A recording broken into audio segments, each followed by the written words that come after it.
প্রিয় ছাত্রছাত্রীবৃন্দ, আমার চ্যানেলে তোমাদের সকলকে স্বাগত জানাই।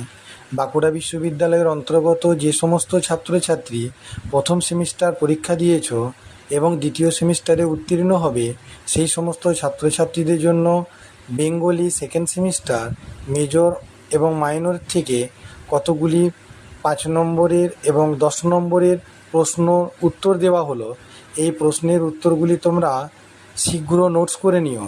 এগুলি প্রথম থেকে শেষ পর্যন্ত দেখার সাথে সাথে আমার চ্যানেলে নতুন হয়ে থাকলে চ্যানেলটিকে সাবস্ক্রাইব করে দিও, সেই সঙ্গে অল নোটিফিকেশানটি অন করে রেখো। আর চ্যানেলটিকে একটু বেশি বেশি করে শেয়ার করে দিও, যাতে অন্যান্য ছেলেমেয়েরাও এই প্রশ্ন উত্তরগুলো নিয়ে উপকৃত হতে পারে। বাঁকুড়া বিশ্ববিদ্যালয়ের সেকেন্ড সেমিস্টারে নোটস দেওয়া হচ্ছে। আরও অন্যান্য সেমিস্টারের এবং অন্যান্য বিষয়ের নোটস খুব শীঘ্র আমার চ্যানেলে শর্ট ভিডিও এবং লং ভিডিওর মাধ্যমে দেওয়া হবে। তাই চ্যানেলটিকে সাবস্ক্রাইব করে রেখো এবং অল নোটিফিকেশানটি অন করে রেখো। সেই সঙ্গে সঙ্গে তোমরা যদি প্রশ্ন উত্তরগুলো নিয়ে উপকৃত হয়ে থাকো তাহলে লাইক করে দিও এবং কমেন্টসে অন্যান্য প্রশ্নের উত্তর চাইলে আমাকে জানিও।